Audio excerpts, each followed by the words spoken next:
Okey, diberi satu soalan. Contohnya, di sini ada voltage source, ada satu resistor, mungkin ada satu lagi resistor, ada satu lagi resistor di sini. Okey, kemudian ada satu lagi resistor di sini. Kita buat banyak sikit resistor. Okey, katakanlah ini panggil 10 ohm, 5 ohm, 3 ohm, 2 ohm, 4 ohm. Okey, voltage yang masuk adalah 10 volt. So, soalan kata, find voltage drop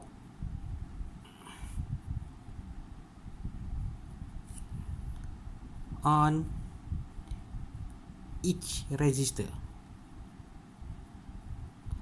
Maksudnya, kamu kena cari voltage drop di sini, di sini, di sini, di sini, di sini. Okey. Kebiasaannya kita hanya tahu cara nak cari voltage drop adalah dengan kita kena tahu arus yang lalu setiap resistor, maka kita boleh dapat voltage drop. Sebab kalau kita ingat, contoh kita ada satu resistor ni 5 ohm. So arus yang lalu dia 1 ampere, maka V sama dengan IR. Oleh sebab itu I adalah 1 darab dengan 5, maka 5 apa? 5 volt. Okey. So kita faham, untuk arus yang melalui perintang tersebut, maka kita akan dapat voltage drop. Okey, jadi untuk kamu tahu pada setiap voltage drop pada laluan ini, maka kita kena tahu arus pada setiap branch ni. Okey, macam mana nak tahu arus setiap branch? Kita kena selesaikan menggunakan kaedah yang saya dah ajar sebelum ni. Okey. So, kita lupakan yang ini. Kita fokus kepada soalan. Find voltage drop each resistor. That means you have to find every resistor for the voltage drop. Okay, so kita mulakan. Saya lebih prefer kamu gunakan kaedah mesh analysis. Okay, jika soalan yang diberi hanya sebegini sahaja, maka anda perlu buat seperti yang dah saya ajar sebelum ini, adalah kita buat mesh dia dahulu. Pertama sekali, kita nak buat mesh pertama, mesh yang kedua. Okey, selepas kita dah buat mesh yang pertama, kita namakan mesh ni mesh pertama, mesh kedua. Yang seterusnya, kita katakan kita cari node. Di mana node? Di sini ada satu node. Okey, di setiap node ada arus. Kita boleh nampak sini ada voltage, maksudnya kita boleh kata arus mengalir di sini. Kita namakan dia I1, dan arus keluar di sini juga keluar dari sini. Ini kita boleh draw. Kamu nak tulis arus masuk sini pun boleh, tapi tak logik lah semua arus masuk satu tempat. So sebaiknya kita kata arus masuk sini, dia keluar dua ni. Jadi saya kata ini I2, sini I3. Boleh? Ini yang pen merah ni saya namakan. Yang pen hitam ni mungkin soalan dia. Okey. Untuk mesh yang sebelum kita selesaikan ini, kita kena faham KCL dengan KVL. Saya dah ajar dalam kelas. KCL menyatakan apa? For each current, okay, going into arus yang masuk adalah sama dengan arus yang keluar. Kita ingat dalam kelas saya dah ajar. So untuk arus yang masuk, apakah yang arus yang masuk? So ini kita panggil apa? KCL. Kita solvekan KCL, Kirchhoff Current Law. Pergi cari balik apa maksud Kirchhoff Current Law. Kirchhoff Current Law, kalau kita faham, arus yang masuk sama dengan arus yang keluar. So arus yang masuk adalah I1 sama dengan I2 campur I3. So ini Kirchhoff Current Law dah selesai. So kita akan makan soal persamaan pertama. Persamaan kedua adalah persamaan seterusnya yang kita kena buat adalah menggunakan KVL, Kirchhoff Voltage Law. Untuk Kirchhoff Voltage Law kita kena pertimbangkan dua loop ini. Loop 1, loop 2. Maka for loop 1, okey, loop 1 ada apa? 10 volt. Maka 10 volt kita letak pada sebelah kiri ni sama dengan 10 volt. Okey, untuk KVL cakap voltage rise sama dengan voltage drop. Ingat saya jalan kelas? Voltage rise sama dengan voltage drop. The summation of voltage rise, okay, equivalent to voltage drop. Voltage drop berlaku kat mana? Kat resistor ini. Siapakah yang melalui resistor ini? Okay. Voltage drop pada yang pertama adalah I1 kali 10. Maka kita dapat yang pertama 10 I1. Yang kedua, campur 5 I siapa? I1 lagi. Lepas tu dia pusing lagi. Dia pusing ke sini. Turun bawah ni apa dia? I3 masuk dalam 3I. Maksudnya, untuk rumus ini, dia ada satu lagi adalah sama dengan campur dengan. Kenapa saya campur? Sebab dia masih ikut loop ini lagi. Kan? Dia masih ikut loop. Nampak tak? Ni turun, ni pun turun. Itu sebab saya campur kat sini. Okay? So, campur dengan 3I berapa? I3. So 10I1 campur 5I1 kita boleh combine. Maka 10 sama dengan 10 campur 5 15I1. Kenapa saya tak campur dengan ni jadi 18? Tak, sebab ini adalah I3. Jadi campur 3I3. Maka ini persamaan kedua untuk KVL dalam loop 1. So kita pertimbangkanlah pula yang seterusnya, loop 2. Untuk loop kedua, kita tengok loop kedua. Dalam loop kedua ini ada I2. Maksudnya I2 akan melalui loop kedua sini, dan akan melalui sini adalah I3 sahaja, bukan I2. Okey, I3, jangan silap Maka kalau untuk loop kedua, sebelah sini, sebelah kiri ini adalah untuk voltage saja. Jadi ada tak voltage source dalam ni, dalam loop ni? Tiada. Maka kosong. Sini ada voltage source? Ya, ada. Sebab itu kita letak 10. Maka tiada voltage source, kita letak kosong. So 2 yang melalui dia I2. So 2 kali I2. So I2 juga melalui sini, betul tak? Maksudnya 4 kali I2. Campur. Kenapa saya campur? Sebab dia masih laluan yang sama. Arus sini masih lalu sini juga, betul tak? Dia satu sini juga. So campur 4I2. Okey, seterusnya dia naik ke sini balik. Bila naik ke sini balik, apa yang kita nampak? Tadi I3 turun ke bawah, tapi ini naik. Maksudnya lawan. Bila lawan, kita tolak. Maksudnya tolak siapa? Tolak 3I3. So kita selesaikan. Jadi 0 4 campur 2 6I2 campur tolak tolak 3I3. So boleh saya selesaikan? Ya, insyaAllah saya cuba selesaikan. Maka yang demikian, kita tak mau, kita pening kepala tengok negatif, kita bawa negatif pergi sebelah. So negatif pergi sebelah jadi positif. Maksudnya 3I3 sama dengan 6I2. So I3 sama dengan 6I2 bahagi dengan 3. Sebab 3 pergi sebelah. Maka I3 sama dengan 2I2. So ini kita boleh katakan persamaan ke 3. Okey, dah dapat persamaan ini. Apa kita selesaikan satu persatu. Okey, yang pertama saya selesaikan. Bagaimana saya nak selesaikan ini? Saya katakan, apa saya kata? Masukkan dari persamaan kedua from equation 2 insert 3. Persamaan kedua adalah 10 15I1 campur 3I3. Kita masuk 3I3 ni, I3 ni dalam sini. Maka kita akan dapat sama dengan 15I1 campur 3I3 sama dengan 2I2. Okey. So dia Okey, saya rasa tak sesuai kita ambil persamaan tu. Tak apa, kita cuba dulu. Sorry. Okey. Tak apa, kita teruskan.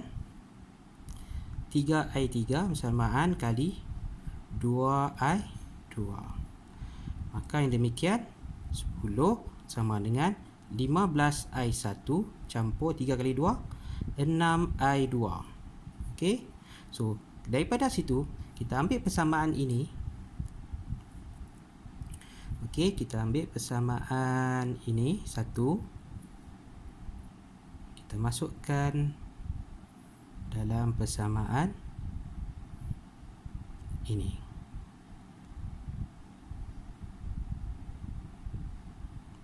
Saya pun dah pening. Okey, sekejap. Ya, sepatutnya saya tidak buat ini lagi. Saya stop sini. Daripada ini saya ambil ini. Ini masuk sini. Kalau ini masuk sini, saya akan dapat 10 15 kali I2 campur I3 campur 3I3. 10 15I2 campur 15I3 campur I3 3I3.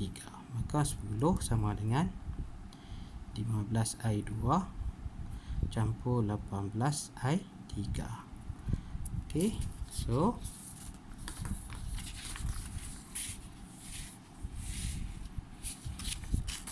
kita tengok yang terakhir tadi 10 sama dengan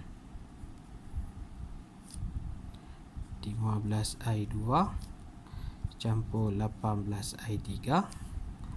Maka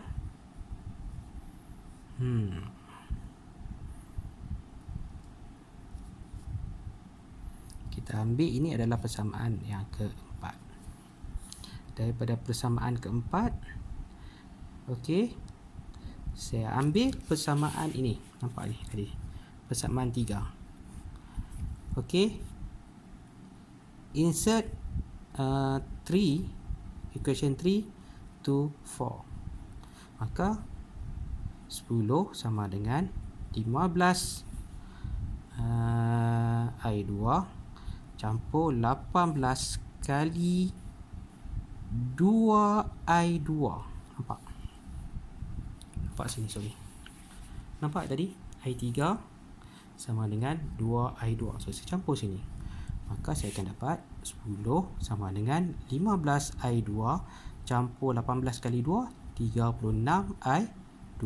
Maka 10 sama dengan 15 campur 36 adalah sama dengan 51 I2. Maka I2 sama dengan 10 bahagi 51. Buat di sebelah. Jadi I2 sama dengan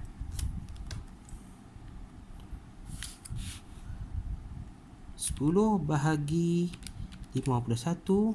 Maka kita dapat 196.078.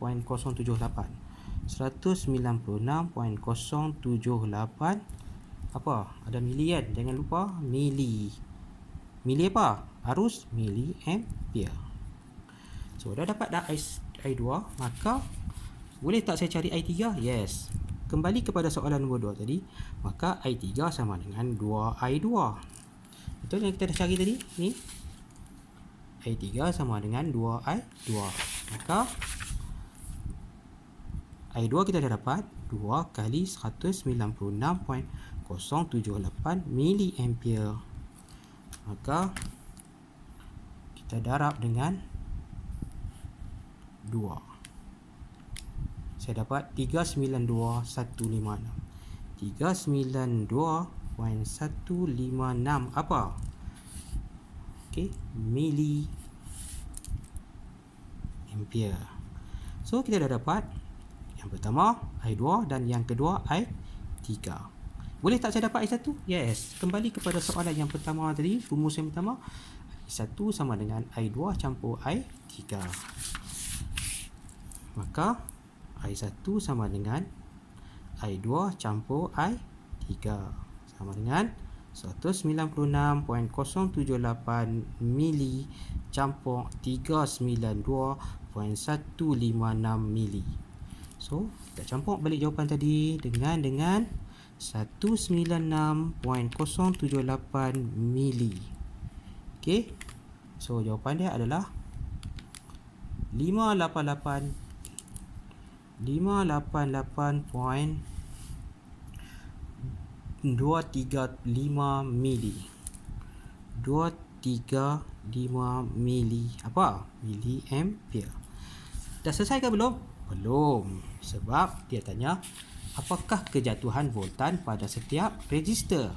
So pada V1, kalau kamu namakan resistor 10 ohm ni, pada resistor, okey, yang pertama 10 ohm, maka V 10 ohm, kamu boleh kata V 10 ohm sama dengan I1 darab dengan 10 ohm.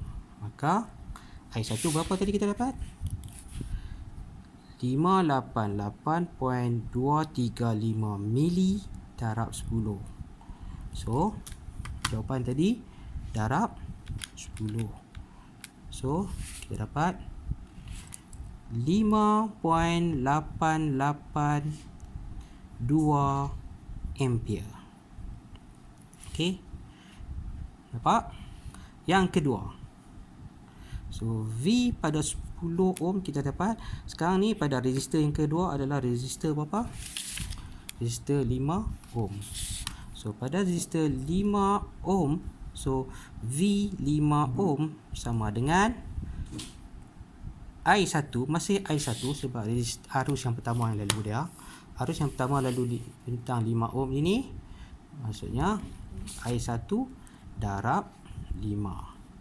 So, I1 masih 588.235 mili darab dengan 5. So, bagi 10, 588.235 mili darab 5. So, saya dapat 2.941 ampere. Okey. Itu baru kita selesai untuk dua soalan tersebut, dua resistor tersebut. Kita masih ada 3 resistor. Maka kita kena selesaikan pada resistor yang seterusnya. Resistor ke berapa? Resistor yang 2 ohm, resistor yang 4 ohm dan resistor yang 3 ohm.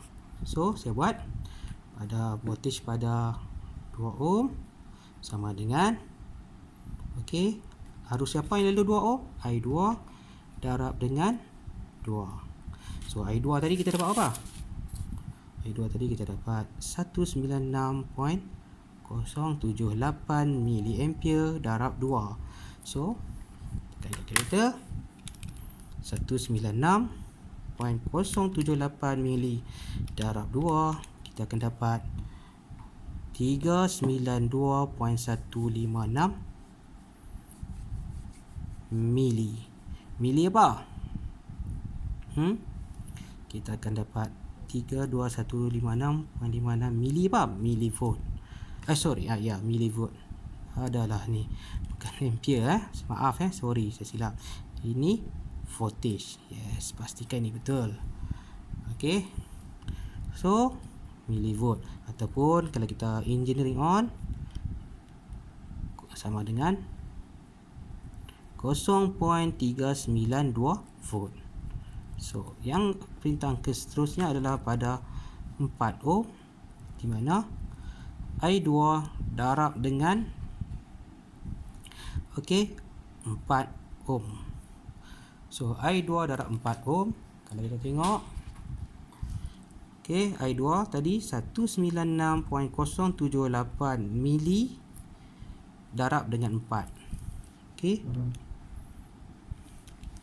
196.078 mili darab dengan 4. So kita akan dapat 784.312 mili volt ataupun sama dengan 0.784 volt. Dan yang terakhir adalah voltage yang drop pada perintang 3 ohm. So pada perintang 3 ohm adalah siapa yang lalu dia? I3. Maka V3 ohm sama dengan I3 darab berapa resistor dia? 3 ohm. So I3 kita dapat berapa tadi I3? 392.156 mili darab dengan 3. So 392.156 mili darab dengan 3. So kita akan dapat 1.176 volt. Maka selesailah jawapan untuk soalan ini. Okey. So sekali lagi saya tunjuk. Mula-mula cari I1, lepas tu loop 1, loop 2. Jangan silap memilih macam mana kita nak gabungkan. Contoh, bila saya gabungkan silap, saya dah pening kepala kat sini. Jadi pandai-pandai pilih mana yang patut kita gabungkan. Kenapa saya pilih untuk gabungkan itu, gabungkan ini? Sebab saya nak elakkan daripada, saya nak kurangkan persamaan tu. Okey. Contoh, saya selesaikan ini. Daripada persamaan ini, saya combinekan dengan satu. Kalau saya combinekan dengan yang kedua, dia jadi tak habis. Dia masih kekal I1 dengan I2 tu ada. So macam mana saya nak hilangkan salah satunya, saya akan selesaikan satu per satu sampai habis. So continue kat sini dan sampai habis. Okey. So ingat dia suruh cari voltage pada setiap resistor, kena buat ini. Jika anda tak buat ini, maka salahlah jawapan anda. Sekian, terima kasih.